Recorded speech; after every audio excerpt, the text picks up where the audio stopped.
जय श्री राम दोस्तों। Child development and pedagogy का जो हमारी ये सीरीज़ चल रही है, previous year question series CDP के लिए, इसका आज 6वां पार्ट है। और जिन दोस्तों ने अभी तक मेरे जो इसमें मैं चाइल्ड डेवलपमेंट एंड पेडागोजी के प्रीवियस ईयर क्वेश्चन सीरीज़ के 5 पार्ट अपलोड कर चुका हूँ, वो ज़रूर देखें, आप उसको समझें आप, और अपने कॉपी में नोट करते रहें। अगर जो आपको मतलब नया कंसेप्ट लगे या कुछ समझ में, जो डिफ़िकल्ट क्वेश्चन जो आपको समझ में नहीं आया है, उसको आप नोट करते रहें, क्योंकि आने वाले समय में सीटेट भी होने की संभावना है दिसंबर में, मान के चलिए आप। और यूपी टेट तो जनवरी 2026 में होना ही है, जिसके एग्ज़ाम डेट भी कंफर्म हो चुकी है। चलो, अब हम ज़्यादा आपका टाइम कंज्यूम ना करते हुए बस थोड़ा सा ये कहेंगे हम आपसे कि आप मेरे चैनल को सब्सक्राइब ज़रूर करें, इस बेल बटन को टच करें और मेरे चैनल को सब्सक्राइब करें, लाइक भी करें, कमेंट भी करें और शेयर भी करें। और सब्सक्राइब आप मेरे चैनल को ज़रूर करें, ताकि आप जो भी मेरा नया नोटिफिकेशन आए उसके तुरंत ही नोटिफिकेशन आपके पास पहुंच जाए और आप अपनी तैयारी को एक नई दिशा दे सकें।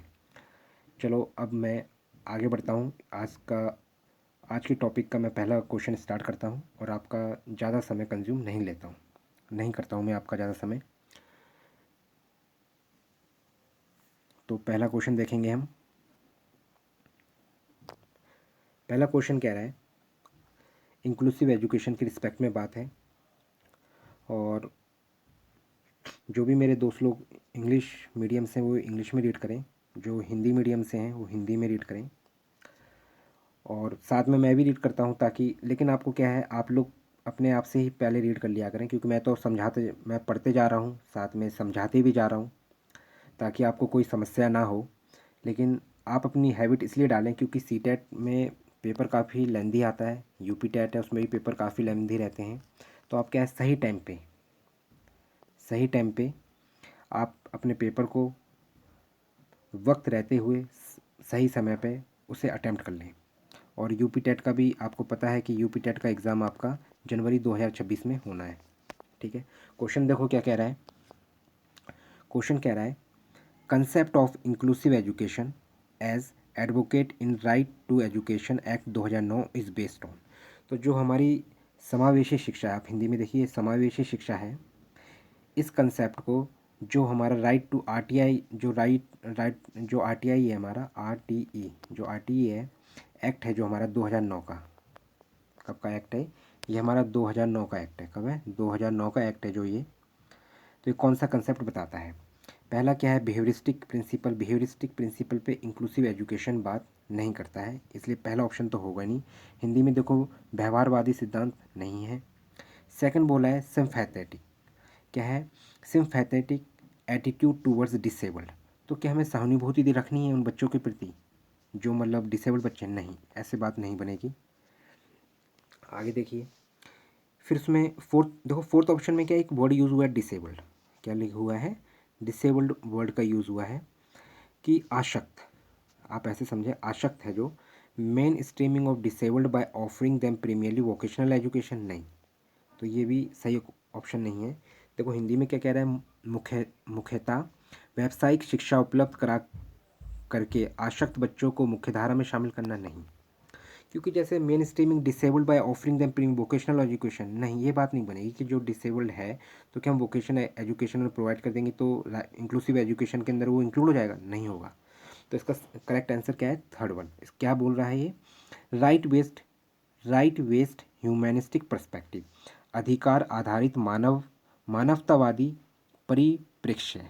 ठीक है, तो थर्ड ऑप्शन हमारा क्या है? करेक्ट वन आंसर है। ठीक है, तो इसका करेक्ट आंसर क्या है? थर्ड वन क्या है? Right based humanistic perspective. ठीक है, जो मानवतावादी आधारित अधिकार है, इस पे हमारा इंक्लूसिव एजुकेशन बात करता है। ठीक है, अब हम देखेंगे नेक्स्ट क्वेश्चन। अगला क्वेश्चन कह रहा है, जो मेरे दोस्त लोग हैं हिंदी में रीड करेंगे, और जो इंग्लिश मीडियम वाले मेरे दोस्त लोग हैं वो इंग्लिश में रीड करेंगे। इसमें बात करी है कंस्ट्रक्टिविस्ट फ्रेमवर्क। किसकी बात करी है? कंस्ट्रक्टिविस्ट फ्रेमवर्क की बात करी है। लर्निंग इज प्रीमियरली संरचनावादी ढांचे में अधिगम प्राथमिक रूप से क्या है? Based on rote memorisation. हमेशा याद रखना, बच्चे को कभी भी रट्टू तोता नहीं बनाना है, ठीक है? तो क्या है, रोट मेमोराइजेशन नहीं होगा। हिंदी में क्या लिखा है? यंत्रवत याद करने पर आधारित। याद नहीं कराना है उसे, क्योंकि वो घर पे जाएगा, खेलेगा नहीं, छोटा बच्चा है, फिर कैसे बात बनेगी? थोड़ा वो जब, क्योंकि बच्चा जब खेलता है उसका माइंड, उसका जो दिमाग है वो तभी विकासशील हो पाता है। तो उस पर क्या, उसको ज़्यादा ध्यान देना पड़ता है, ठीक है? तो रोट मेमोराइजेशन की बात नहीं हो सकती है। आगे देखिए, इसमें बोला सेंटर्ड अराउंड रेनफोर्समेंट। तो सेंटर रेनफोर्स मतलब बल देना है किसी चीज़ का, नहीं नहीं नहीं, उसको बल की वृद्धि नहीं करना है किसी भी चीज़ के, ज़्यादा प्रेशर तो उसको ऊपर डालना ही नहीं है। एक्वायर्ड थ्रू कंडीशनिंग, या हिंदी में देखो क्या कह रहा है वो, कि अनुबंधन द्वारा अर्जित करना है, नहीं। एक्वायर्ड थ्रू कंडीशन के थ्रू उसको कोई भी चीज़ अर्जित नहीं करनी है। वो क्या है, खुले विचार का है बच्चा, वो खुलेगा, अपने विचारों को खुल के स्पष्ट करेगा, खुल के खेलेगा, जो उसे अच्छा लगेगा वो करेगा। बस हम उसे गाइडेंस देंगे, वो नई दिशा को पकड़ेगा, क्रिएटिव बनेगा, खुद समझेगा क्या सही है क्या गलत है। Focused on the process of meaningful, focused on the process of meaning making, ये सही है। क्या है, अवबोधन की प्रक्रिया पर केंद्रित होना। मतलब क्या है, उसका फोकस ये रहना चाहिए कि जो भी वो करेगा उसमें एक मीनिंग, एक सेंस निकल के आना चाहिए, ठीक है? प्रोसेस ऑफ मीनिंग मेकिंग, कोई सेंस निकल के आना चाहिए। तो इसका करेक्ट वन आंसर हमारा क्या होगा? जो इसका करेक्ट आंसर होगा डेट इज फोर्थ वन। क्या आंसर हमारा? Fourth one. अब हम नेक्स्ट क्वेश्चन करेंगे, जहाँ तक ये समझ में आ गया। और इस क्वेश्चन के लिए आप मेरे हिसाब से 10 सेकंड पर्याप्त रहेंगे। अगर आप, ये क्वेश्चन आ जाता है, या इसी प्रकार से मिलता जुलता क्वेश्चन अगर आपको सी टेट में मिल जाए, या यूपी टेट में मिल जाए, या स्टेट के किसी भी टेट में मिल जाए, तो आप इसी 10 सेकंड के अंदर ही जल्दी से सॉल्व करेंगे, ठीक है? हम नेक्स्ट क्वेश्चन देखेंगे। नेक्स्ट क्वेश्चन है, इसके लिए 20 सेकंड है, 20 सेकंड है। देखो, इसमें कह रहा है नेव थ्योरीज। क्या है? नेव थ्योरीज की बात हो रही है। हिंदी में देखो क्या लिखा है, इसमें लिखा है सहज अनुभूत सिद्धांतों की बात है, सहज अनुभूत सिद्धांतों की बात है। That children construct about various phenomena, ठीक है? अन्य घटनाओं के बारे में बच्चों के द्वारा बनाए गए सहज अनुभूत सिद्धांतों के संदर्भ में एक शिक्षिका को क्या करना चाहिए, ठीक है? तो क्या है, naive theories that children construct about various phenomena, ठीक है? Ignored by the teacher. अब सहज अनुभूत सिद्धांतों की अगर बात करें, कि हमें should be ignored bye teacher, teacher के द्वारा उससे क्या मतलब दूर कर देना चाहिए, साइड कर देना चाहिए, नहीं, तो ये बात नहीं बनेगी। बच्चों के इन सिद्धांतों को अनदेखा नहीं करना चाहिए। Should be punished bye teacher, कभी भी दंड की बात नहीं होनी चाहिए, दंडित नहीं करना है बच्चे को क्योंकि हमें, ठीक है? Replaced by correct one through repetitive memorisation, तो क्या हमें रोट लर्निंग, उसे रट्टू तोता नहीं बनाना है। ये नहीं कि हमने कोई भी कॉपी चेक कर रहा है, कोई भी टीचर है मान के चलिए, तो उसको तुरंत should be replaced by correct one, उसको तुरंत मिटा के और करेक्ट कर दें, नहीं, उसे ना रट्टू तोता बनाना, ना ही हम करेक्ट करेंगे, ये बात नहीं बनेगी। तो देखो हिंदी में क्या लिखा है, थर्ड वाला, बार बार याद करने के द्वारा एक सही सिद्धांत पर बल देना चाहिए, तो ये नहीं बनेगा। फोर्थ वन देख, अब एक ही ऑप्शन बचा है, ऑब्वियसली बात है फोर्थ करेक्ट वन होगा, लेकिन वो क्या कह रहा है ये समझेंगे हम। वो कह रहा है should be challenged by presenting counter evidence and examples, ठीक है? तो इसमें क्या बोला है कि should be challenged by presenting counter, जो naive theories that children construct about, तो इसमें क्या, should be challenge by presenting counter evidence and examples, ठीक है ना? तो हमें क्या है, हमें उस चीज़ को काउंटर एग्जाम्पल करना पड़ेगा कि क्या हमारा एविडेंस है, क्या तथ्य है और क्या एग्जाम्पल है, क्या वो चैलेंज कर रहा है, क्या सही है, क्या मायने रखता है। प्रतिकूल प्रमाण एवं उदाहरणों को प्रस्तुत करके बच्चों के इन सिद्धांतों को चुनौती देनी चाहिए, ठीक है? तो इसका करेक्ट आंसर हमारा क्या है, फोर्थ वन। करेक्ट आंसर क्या है हमारा इसका, फोर्थ वन है। क्योंकि इसमें क्या है कि नेव थ्योरीज डेट चिल्ड्रन कंस्ट्रक्ट, अगर चिल्ड्रन ने बनाया है कोई भी चीज़ तो उसे चैलेंज करके, उसे काउंटर करके, उसको तथ्य बता के, उसके एग्जांपल बता के, उसका सही तरीका क्या वेस्ट वे है, किस प्रकार से उसकी कोई भी चीज़ है वो मीनिंगफुल बन रही है, कैसे बन रही है, मीनिंगफुल बन रही है, और कैसे वो समझ सकते हैं, ठीक है? तो ये हमारा fourth one is correct answer. अब हम नेक्स्ट क्वेश्चन देखेंगे, ठीक? नेक्स्ट क्वेश्चन कह रहा है चाइल्ड सेंटर्ड पेडागोजी प्रमोट्स, ठीक है? क्या प्रमोट्स करती है? और हिंदी वाले बच्चे देखेंगे छात्र केंद्रित शिक्षा शास्त्र की क्या विशेषता है। तो इसमें बोला है exclusive reliance on text book, पहला ऑप्शन। केवल पाठ्य पुस्तकों पर निर्भर होता है, नहीं, पाठ्य पुस्तक ही एक नहीं होता है, चाइल्ड सेंटर्ड की बात है तो जो पाठ्य पुस्तक है वही अकेले जो हमारी टेक्स्ट बुक है उसी पे डिपेंड नहीं करते हैं, और भी चीज़ों पे भी डिपेंड करता है चाइल्ड सेंटर्ड पेडागोजी, ठीक है, और चीज़ों पे भी डिपेंड करती है, ठीक। सेकंड क्या है, थर्ड वन देखो, ये हमें एक ऑप्शन फिर मिल गया है, थर्ड वाला क्या है, रोट मेमोराइजेशन। क्या हमें उसे लट्टू तोता बनाना है, क्या हम उसे रटाएंगे तोते की तरह कि मिट्ठू, जैसे तोता देखा होगा आपने, उसको अगर हम बोलते हैं चित्रकोटी दूध रोटी, तो वो भी यही रिपीट करता है, तो हमें ये नहीं बनाना है बच्चों को, ठीक है। तो रोट मेमोराइजेशन पे कोई बल नहीं देना है, यंत्रवत याद नहीं कराना है, तो थर्ड ऑप्शन नहीं होगा। Labelling and categorisation of students based on ability, तो हमें क्या है, किसी भी बच्चे को उसके जो उसकी मतलब उसकी जैसे क्षमता है, उसकी जो आईक्यू लेवल है उसके डिपेंड पे ना उसे लेवल करना है, ना उसे कैटेगराइजेशन में डिवाइड नहीं करना है हमें। तो हम क्या कह सकते हैं, योग्यता के आधार पर विद्यार्थी को नामांकित करना तथा वर्गीकरण करना, इस पे नहीं, हमें उसको हमें लेवल नहीं करना, उसे हमें हर बच्चे को समान रूप में देखते हुए, क्योंकि कुछ बातें क्या है वो उन बच्चों से भी सीखेगा जो जो एबिलिटी मान के किसी का आईक्यू लेवल ज़्यादा है, तो कुछ बच्चे क्या होते हैं जो जिनका आईक्यू लेवल ज़्यादा होता है उनको देख के सीखते हैं, लेकिन क्या है कुछ ग्रैप्स करते हैं, मीनिंगफुल बातों को समझते हैं, तो हमें क्या है इसलिए उनका कैटेगराइजेशन कभी भी नहीं करना है, तो फोर्थ ऑप्शन भी नहीं होगा। तो उसका करेक्ट आंसर सेकंड वन है, लेकिन उसमें क्या लिखा है सेकंड वन में ये समझते हैं। Giving primacy to children's experience, तो क्या है इस पर किसकी बात करी गई है, यहाँ पे बात करिए चिल्ड्रन जो एक्सपीरियंस सीखता है, रियल लाइफ सिचुएशन से जो सीखेगा, मतलब बच्चों के अनुभवों को प्रमुखता देना है, ठीक है। तो हमारा करेक्ट ऑप्शन क्या होगा, सेकंड वन। करेक्ट ऑप्शन क्या है हमारा, सेकंड वन है। समझ में आया? मेरे हिसाब से आप सभी लोगों को ये समझ में आ गया होगा। देखो दोस्तों, क्या है बच्चा जो भी है गलत नहीं होता है, उसे क्या है बस बोलते हैं ना कि जो बच्चा है क्या है ब्लैंक स्लेट है, क्या है बच्चा क्या है ब्लैंक स्लेट है, और हमें इसको क्या करना है, ठीक है ना, जो ब्लैंक स्लेट है क्या है ब्लैंक स्लेट है, इसको क्या है हमें ऐसा भरना है ताकि वो क्या करे अपनी नॉलेज को अपनी मीनिंगफुल बनाते हुए, वो भी कैसे बनाएगा, एक्सपीरियंस के साथ, ठीक है। अब हम नेक्स्ट ऑप्शन देखेंगे, सॉरी नेक्स्ट ऑप्शन कंप्लीट हो चुका है, यहाँ पे हम नेक्स्ट क्वेश्चन देखेंगे, ठीक है। इस क्वेश्चन के लिए 10 सेकंड पर्याप्त है।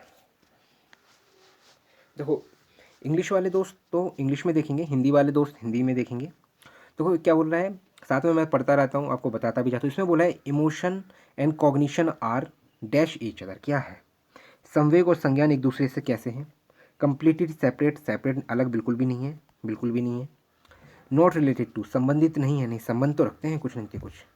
अब बताओ, इंडिपेंडेंट भी है और इंटरवोवन भी है, तो ये क्या है स्वतंत्र। अच्छा, ये सेकंड वन नहीं होगा, लेकिन अगर यहाँ पे एक साइंटिस्ट की बात होती है, किसकी, जिजांग की, किसकी, जिजांग की, तो हमारा सेकंड वन ऑप्शन करेक्ट होता है, क्योंकि जिजांग का कहना है कि जो emotion and cognition are independent to each other. लेकिन इस वाले रिस्पेक्ट में क्या है, जिजोंग जो साइकोलॉजिस्ट है उसकी कोई बात नहीं कही गई है, तो इस संदर्भ में इसका करेक्ट आंसर क्या होगा, थर्ड वन, क्या है, इंटरवोवन विद, एक दूसरे से रिलेट करते हैं वो, ठीक है ना। थर्ड वन क्या है हमारा करेक्ट आंसर है, ठीक है। अब हम देखेंगे नेक्स्ट क्वेश्चन।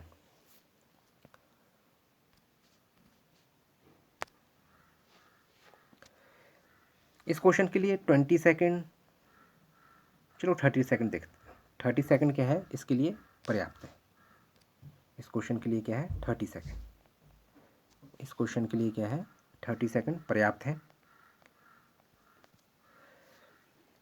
क्वेश्चन क्या कह रहे हैं, और जो मेरे इंग्लिश मीडियम वाले दोस्त लोग हैं वो ज़रूर इंग्लिश में ही रीड करें, और जो हिंदी वाले दोस्त लोग हैं वो क्या है हिंदी में ही रीड करें, ठीक है। अब देखो इसमें क्वेश्चन में कह रहा है, which of the following statements are about learning is correct from a constructivist perspective, ठीक है। क्या बोला है, which of the following statement about learning is correct from a constructive perspective, ठीक है। कौन सा ऑप्शन सही होगा, कंस्ट्रक्टिविस्ट, ठीक है, कंस्ट्रक्टिविस्ट के हिसाब से। संरचनावादी सिद्धांतों के अनुसार अधिगम के बारे में निम्नलिखित कथनों में से कौन सा सही है। पहला देखो ऑप्शन क्या कह रहे हैं,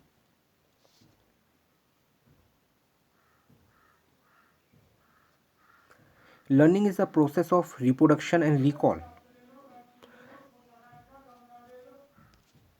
तो learning is a process of reproduction and recall, क्या हमें मतलब जो रिकॉल मतलब हम पहले से ही माइंड में सेट है, सिर्फ क्या लर्निंग उसी पे डिपेंड करेगी अगर कंस्ट्रक्टिविस्ट बंदा है, तो नहीं, ये ऑप्शन नहीं है। तो अधिगम पूर्ण क्या पुनः रुद्रपादन एवं स्मरण की प्रतिक्रिया है, तो ये बात नहीं बनेगी। ठीक है, रिकॉल नहीं करना है हमें, क्योंकि हमें स्मरण नहीं करना है। सिर्फ रट्टू तोता की बात नहीं है यहाँ पे कि हमने रट्टा रखा है, रिकॉल करने की कोशिश कर रहे हैं, बात नहीं बन रही है। सेकंड ऑप्शन देखेंगे, learning is the process of rote memorisation. तो भाई रोट मेमोराइजेशन की तो हमें बात करनी ही नहीं है। क्या है उसे, क्या है, कोई यंत्र की तरह नहीं रिपीटेशन करना है। कि आपने छोटे बच्चे देखे होंगे, उसकी बाइक, अगर कोई बाइक है छोटी, मतलब मान के चलो उसकी, या कार है, उसमें आपने देखा होगा उसमें गाने लगे रहते हैं, बहुत तरह के गाने रहते हैं, समझ रहे हैं ना आप। तो क्या मतलब बस उसको दबाया क्या वैसे ही काम करेगा? नहीं। तो बच्चे को हमें वैसा से नहीं सिखाना है, तो सेकंड ऑप्शन नहीं है। थर्ड वन क्या कह रहा है, learning is conditioning of behaviours by repetitive association. हमें रिपीटेटिव नहीं करना है किसी को। लर्निंग क्या है, conditioning behaviour by repetitive association नहीं। वो क्या करता है, रिपीटेटिव नहीं करेगा, रिकॉल नहीं करेगा, रोट मेमोरी नहीं करेगा। तो इसका आंसर, इसका जो थर्ड वाला पार्ट है वो भी ऑप्शन में नहीं आएगा। तो अधिगम आवृत्तीय संबंध के द्वारा व्यवहारों का अनुबंधन नहीं बात बनेगी। फोर्थ ऑप्शन कह रहा है, अब यही ऑप्शन बचा है, यही सही होगा, ऑब्वियसली बात है, लेकिन क्या कह रहा है ये समझते हैं। Learning is the process of construction of knowledge by active engagement. Okay, यहाँ पे देखो वर्ड भी लिखा है एक्टिव एंगेजमेंट, मतलब क्या है, सक्रिय होना चाहिए। जो अधिगम जो लर्निंग करेगा, वो अधिगम क्या है यहाँ पे, लर्निंग कैसी लर्निंग होनी चाहिए, सक्रिय विनियोजन। सक्रिय विनियोजन हमें लर्निंग, जो बच्चा होगा उसे हमें सिखाना पड़ेगा। कैसी लर्निंग सिखानी पड़ेगी, सक्रिय विनियोजन। ये हिंदी में है, और इंग्लिश में क्या, एक्टिव एंगेजमेंट करेगा बच्चा। ठीक है, तो हमें बच्चे को कंस्ट्रक्टिविस्ट की बात होगी तो हमें क्या बनाना पड़ेगा, उसको एक्टिव एक्टिव बनाना पड़ेगा। अगर कहीं पैसिव की भी बात आएगी तो वहाँ पे क्या होगा, वो बच्चा क्या है, पैसिव की, अगर पैसिव वर्ड आएगा तो वहाँ पे भी रॉन्ग हो जाएगा। क्योंकि पैसिव मतलब क्या हुआ, रोट लर्निंग हो गया, रिकॉल की बात होगी, वहाँ पे रिपीटेटिव एसोसिएशन की बात होगी, ये सब क्या है, रॉन्ग भी हो जाएगा। ठीक है, अब हम लोग क्या है, नेक्स्ट क्वेश्चन देखेंगे। ठीक है, मेरा मानना है कि आपको ये समझ में आ गया होगा यहाँ तक। हम नेक्स्ट कंसेप्ट देखेंगे। अब देखो इसमें क्या बोला हुआ है, presenting students with clear examples and non examples. ठीक है, तो हमें समझना पड़ेगा क्या है presenting students with clear example. अगर आप किसी भी विद्यार्थी के सामने अगर प्रेजेंट कर रहे हैं तो एक क्लियर एग्जाम्पल्स और नॉन एग्जाम्पल्स दोनों के साथ ही क्लियर करें। विद्यार्थी को स्पष्ट उदाहरण और गैर उदाहरण देने से क्या परिणाम होगा, ठीक है ना। तो उससे क्या, मतलब वही चीज़ है कि अगर आप प्रेजेंट कर रहे हैं स्टूडेंट के सामने क्लियर एग्जाम्पल नॉन एग्जाम्पल के सामने, तो उससे क्या अफेक्ट पड़ने वाला है। ठीक, पहला क्या है, is an affective way to encourage conceptual change. बात सही है थोड़ा, लेकिन हम और भी ऑप्शन देखेंगे, क्या पता इससे मजबूत ऑप्शन मिल जाए हमें। तो पहला ऑप्शन को भी हमने होल्ड पे रखा हुआ है। ठीक, सेकंड देखेंगे, leads to confusion in the minds of students. अगर आप उससे क्लियर एग्जाम्पल भी बता रहे हैं और नॉन एग्जाम्पल भी बता रहे हैं, तो क्या उससे, अगर आपने क्लियर एग्जाम्पल बताया तो कन्फ्यूजन की तो कोई बात होगी नहीं यहाँ पे। कन्फ्यूजन क्या, भ्रांतियाँ की कोई बात नहीं रहेगी। सेकंड ऑप्शन नहीं होगा। थर्ड की बात करेंगे, causes gap in their understanding of concept. Causes gap, gap बताना है क्या आपको। थर्ड ऑप्शन देखो हिंदी में क्या बोल रहा है, यह अवधारणाओं की समझ में अभाव पैदा करता है। अभाव की बात हो रही है भाई। अगर आपने क्लियर कोई चीज़ बता दी है किसी बच्चे को, तो आपको ये समझना पड़ेगा। अगर आपने क्लियर चीज़ बता दी उस बच्चे को, तो ये बात उसको समझ में आ जाएगी कि वहाँ पे कोई गैप की बात ही नहीं रहेगी, कोई अभाव की बात नहीं होगी। तो कंसेप्ट ये भी क्या है, रॉन्ग है हमारा थर्ड वाला। फोर्थ ऑप्शन देखो क्या कह रहा है, focused on procedural knowledge rather than conceptual understanding. अब देखो यहाँ पे इसका नेगेटिव बात हो गई है, किस बात की, कि अवधारणा आत्मक समझ के बजाय कार्यविधिक या प्रतिक्रियात्मक ज्ञान पर ध्यान केंद्रित करना है।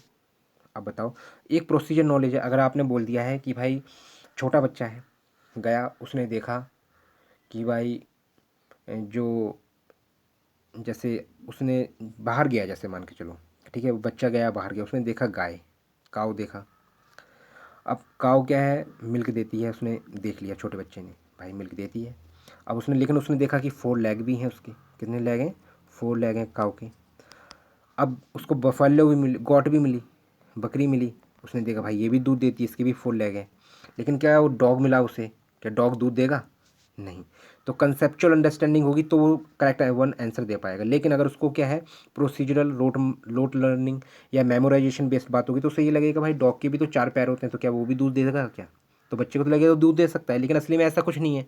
तो कंसेप्ट क्या है, तो हमें कंसेप्चुअल बात बतानी है। तो ये ऑप्शन नहीं होगा हमारा फोर्थ वाला भी। तो इसका करेक्ट वन क्या है, पहला ही ऑप्शन है कि is an affective way to encourage conceptual change. हमें उसको क्या है, आगे प्रोत्साहित करना है, बच्चे को प्रोत्साहित करेंगे प्रभावशाली तरीके से। कैसे प्रोत्साहित करेंगे, प्रभावशाली तरीके से, ताकि बच्चा क्या है, इंकरेज हो जाएगा, एक्टिव लर्निंग में पार्ट करेगा, वो एक्टिव एंगेजमेंट हो पाएगी उसकी लर्निंग में। तो उसका करेक्ट वन आंसर क्या है, इंकरेज कंसेप्चुअल चेंज में। ठीक है, तो फर्स्ट ऑप्शन इज हमारा करेक्ट वन। अब हम बात करेंगे नेक्स्ट क्वेश्चन की। ये क्वेश्चन मेरे हिसाब से आपको बहुत क्लियरली ही समझ आ गया होगा। अब हम नेक्स्ट क्वेश्चन देखेंगे। जो भी मेरे दोस्तगण हैं, इंग्लिश वाले दोस्त इंग्लिश में ही देखेंगे, हिंदी वाले दोस्त हिंदी में देखेंगे इस क्वेश्चन को। तो इसमें ये बोला गया है, हिंदी में पहले हम हिंदी में रीड कर लेते हैं। बच्चों को अधिगम गतिविधियों में भागीदारी करने के लिए लगातार पुरस्कार देना या दंड का प्रयोग करने से क्या प्रभाव पड़ता है। ठीक है, इसमें बोला repeatedly asking children to engage in learning activities either to avoid punishment और टू गेन रिवॉर्ड।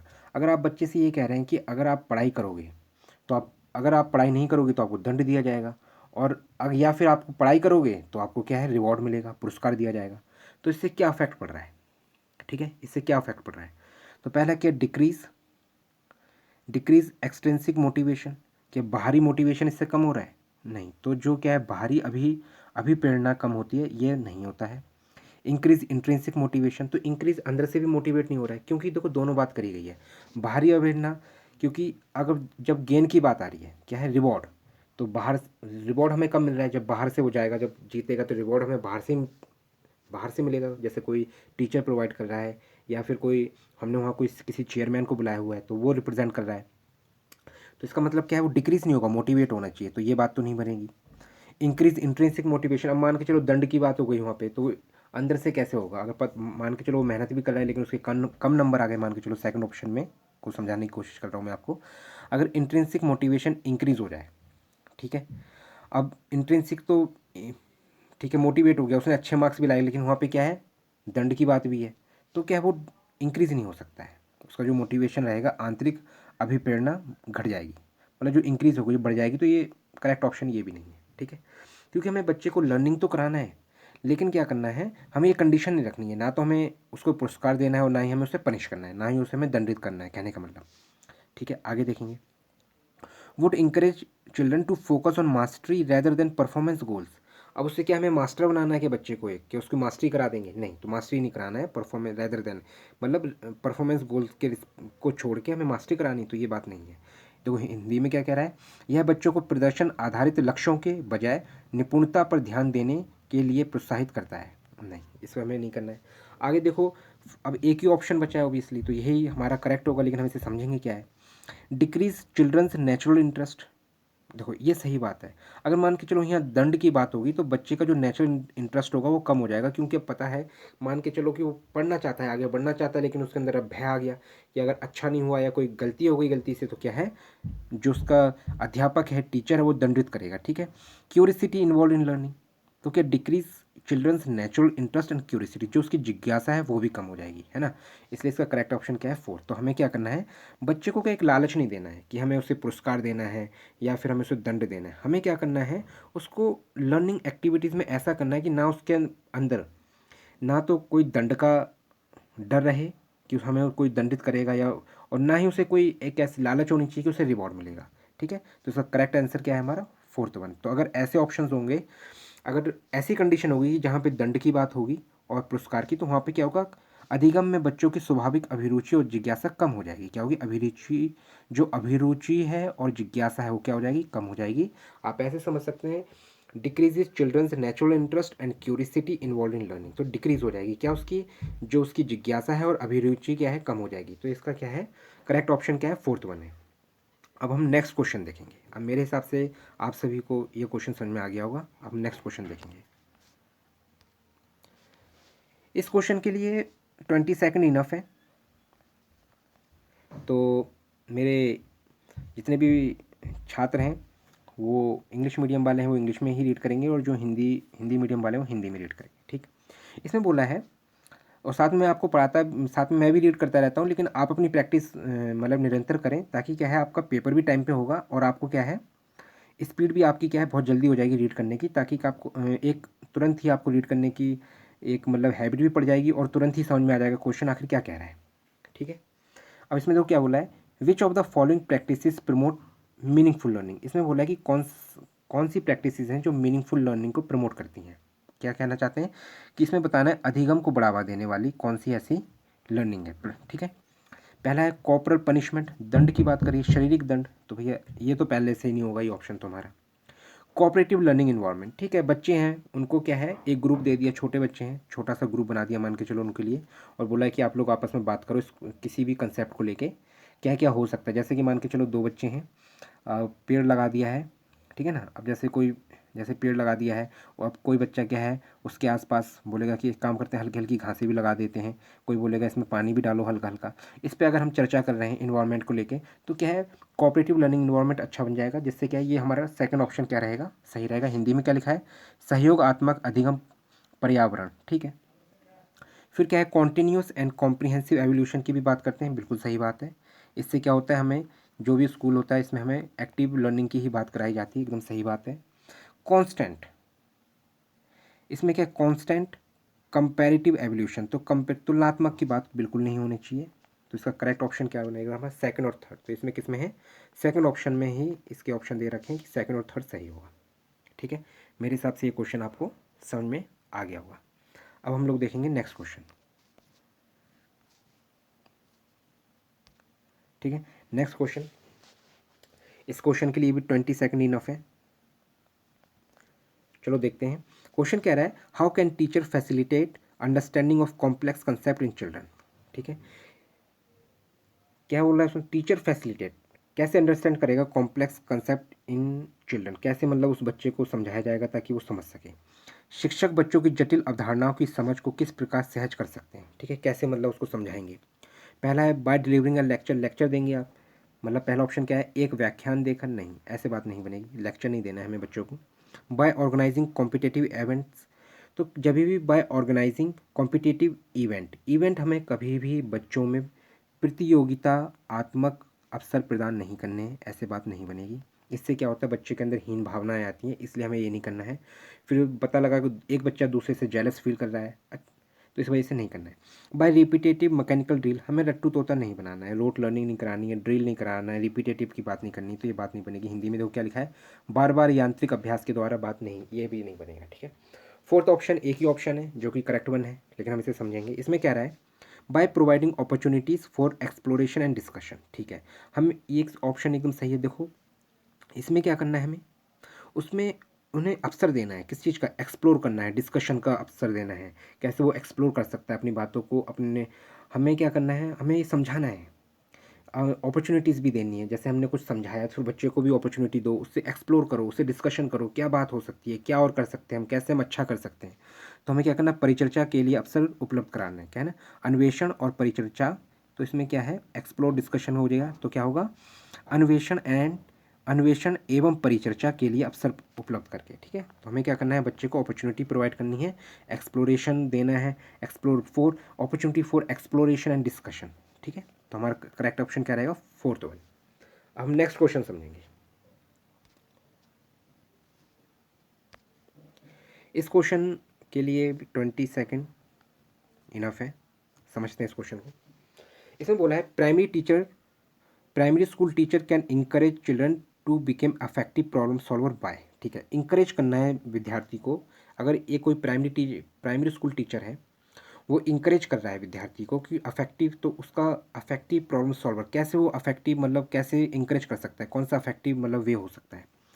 हिंदी में तो क्या कह रहा है, एक प्राथमिक विद्यालय की अध्यापिका बच्चों को एक प्रभावशाली समस्या समाधानकर्ता बनने के लिए किस प्रकार से प्रोत्साहित कर सकती है, ठीक है। पहला क्या है, offering materialistic reward for every small task, तो ये तो कोई बात नहीं बनी कि हम उसे रिवॉर्ड की बात हो रही है ना, तो हमें बात नहीं करनी है। या फिर offering materialistic reward for every small task, छोटा छोटा काम करेगा तो उसे क्या हम कोई भी रिवॉर्ड देंगे, मटेरियलिस्टिक रिवॉर्ड बात नहीं कर रही। छोटे छोटे कार्य के लिए भौतिक पुरस्कार बिल्कुल नहीं देने हमें, ठीक है।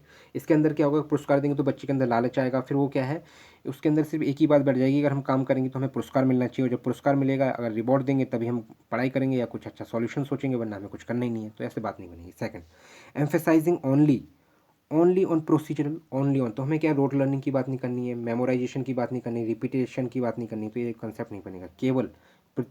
केवल प्रतिक्रियात्मक बल पर, ज्ञान पर बल महत्व देकर नहीं बात बनेगी, ठीक है। हमें प्रतिक्रियात्मक ज्ञान पर बल नहीं देना है केवल, क्योंकि हमें तो उससे क्या करना है, हमें उसे एक्टिव बनाना है, डाइवर्जेंट थिंकर बनाना है, कंसेप्चुअल बनाना है, एक्टिव एंगेजमेंट होना चाहिए उसके अंदर, बच्चे के अंदर एक्सप्लोरेशन डिस्कशन का हमें वहाँ पे पूरा मुद्दा होना चाहिए, ताकि बच्चा भी बोल सके, आप भी कुछ बोले, जो टीचर है वो भी कुछ कहेगा। फिर अगर बच्चे को कुछ समझ में नहीं आ रहा है वहाँ पे क्वेश्चन कर सकता है, ठीक है ना, ये चीज़। फिर क्या है, dismissing and penalising incorrect answer, dismiss कर दिया है, पेनलाइजिंग ऐसे नहीं, गलत उत्तरों पर अस्वीकार करके एवं दंडित करके। तो यहाँ पे क्या है, हमें दंडित बिल्कुल भी नहीं करना है बच्चे को, ठीक है ना। तो क्या है, डिसमिसिंग नहीं करना है, ना पेनलाइजिंग बिल्कुल नहीं करना है, ना दंडित करना है, ठीक है, कोई बात नहीं बनेगी, गलत उत्तर के कोई मतलब नहीं है, ठीक है।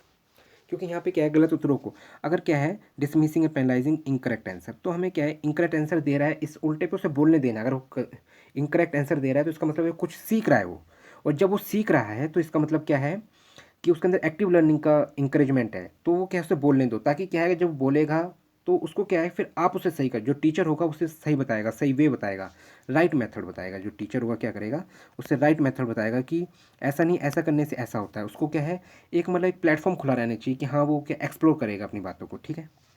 अब ऑब्वियसली बात है, लास्ट क्वेश्चन में वही आंसर है, लेकिन हम उसे समझेंगे फोर्थ ऑप्शन क्या कह रहा है। Encouraging children to make intuitive guesses and then brainstorming on the same, बिल्कुल सही बात, ठीक है। हिंदी में तो क्या कह रहा है, बच्चों को सहज अनुभूत अनुमान लगाने के लिए प्रोत्साहित करके तथा उसी पर आधारित विचार मंथन करके, ठीक है ना। तो क्या है कि बच्चे को इंकरेज करो, ताकि वो कुछ गैस कर रहा है, अगर उसने कुछ समझा है तो वो गैस भी करेगा, और फिर क्या उसी पे हम चर्चा करेंगे, ब्रेन स्ट्रोमिंग करेंगे ऑन द सेम, उसी पे चर्चा करेंगे, तो उससे क्या सॉल्यूशन निकलेगा। एक्टिव बच्चा क्या है, एक्टिव लर्नर बनेगा, ठीक है। तो हमारा करेक्ट आंसर क्या है, फोर्थ वन, ठीक है। अब हम नेक्स्ट क्वेश्चन देखेंगे। इस क्वेश्चन के लिए भी 20 सेकेंड, इस क्वेश्चन के लिए भी क्या है, 20 सेकेंड।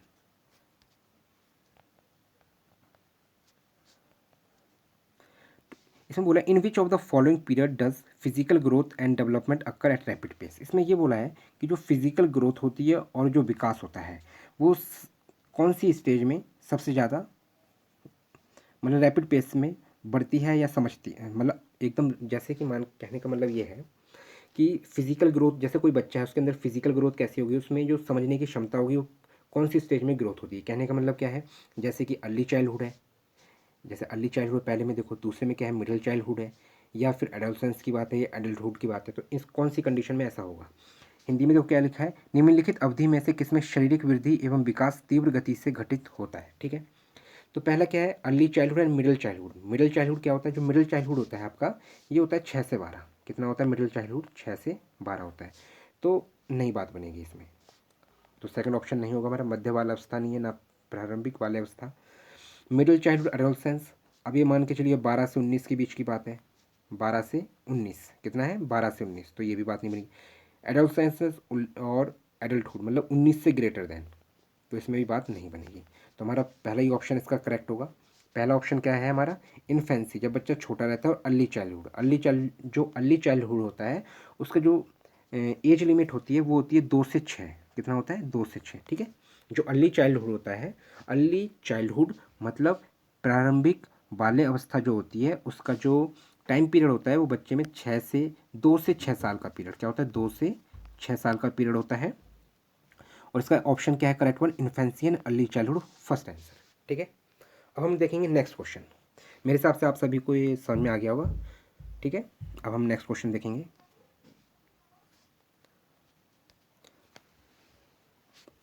इस क्वेश्चन के लिए 10 सेकेंड इनफ है।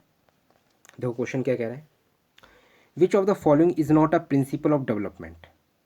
तो जो विकास का सिद्धांत है, मतलब डेवलपमेंट क्या विकास है और प्रिंसिपल क्या सिद्धांत होता है, तो प्रिंसिपल सिद्धांत का नहीं है इसमें, इसका नोट को याद रखना।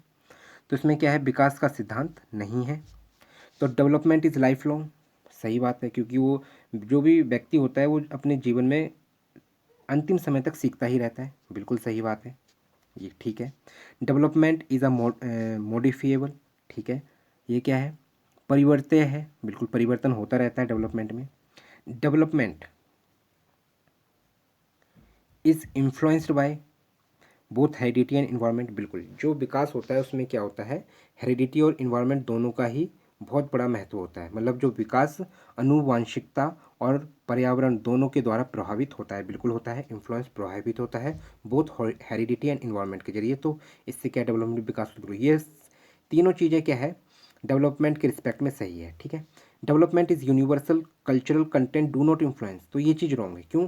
क्योंकि क्या है, विकास में कल्चर का भी प्रभाव पड़ता है, ठीक है, और डू नॉट इन्फ्लुएंस इट, तो यूनिवर्सल होता है क्योंकि आपको पता है कि वो डेवलपमेंट यूनिवर्सल एक हिसाब से, क्योंकि वो जीवन में कुछ न कुछ सीखता ही रहता है, आगे बढ़ता ही जाता है। मतलब यूनिवर्सल कहने का मतलब एकदम फिक्स नहीं है।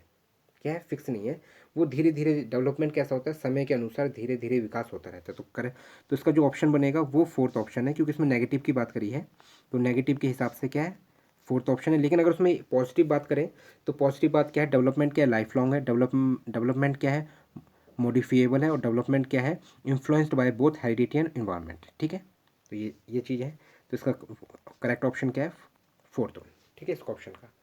तो इस क्वेश्चन का क्या फोर्थ ऑप्शन है, करेक्ट आंसर जो हमारा फोर्थ है, ठीक है। अब हम नेक्स्ट क्वेश्चन देखेंगे।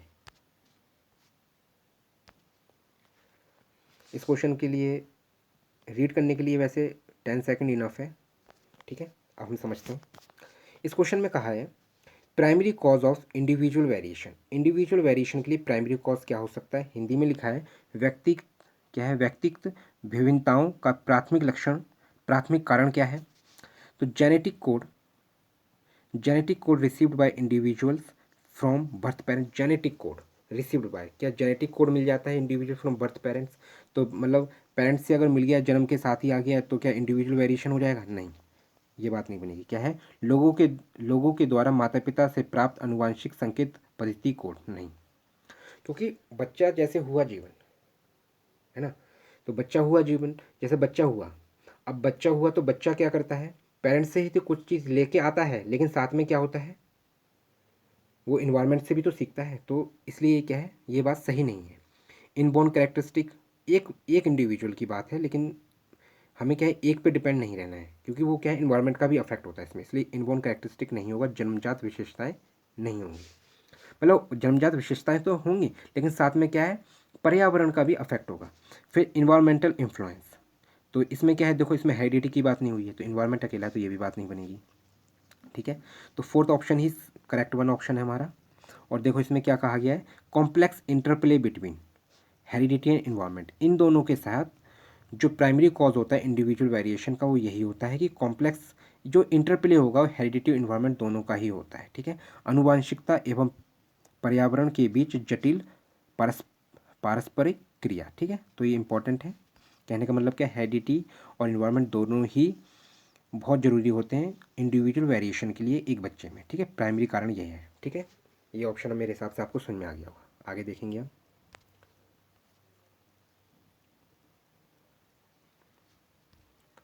इस क्वेश्चन के लिए भी 10 सेकंड इनफ है। इसमें ये बोला है what are the example of secondary socialisation agency, ठीक है। तो देखो जो प्राइमरी एजेंसी होती है ना हमारी, जो प्राइमरी सोशलाइजेशन एजेंसी कौन सी है हमारी, वो है हमारी फैमिली। क्या है, फैमिली होती है हमारी प्राइमरी सोशलाइजेशन, ठीक है।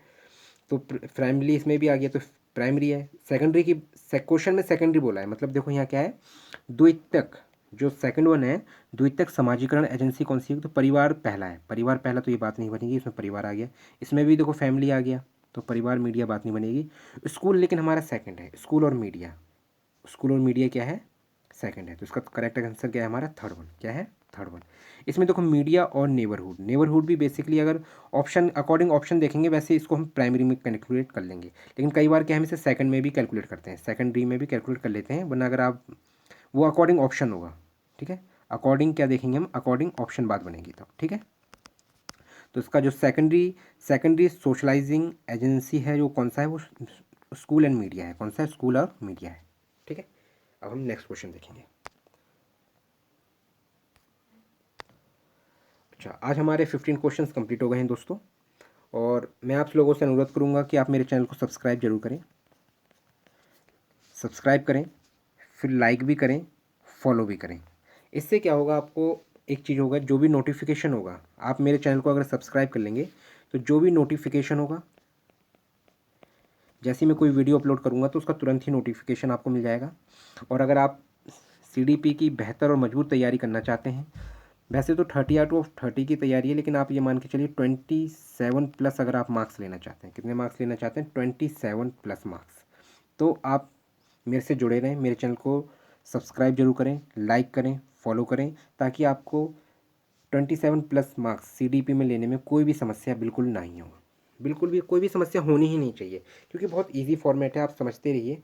बस जैसा मैं आपको पढ़ाता जा रहा हूँ आपको समझ में आ रहा है, आप बताइए। अगर आपको कोई दिक्कत हो रही है तो आप मुझे कमेंट भी कर सकते हैं।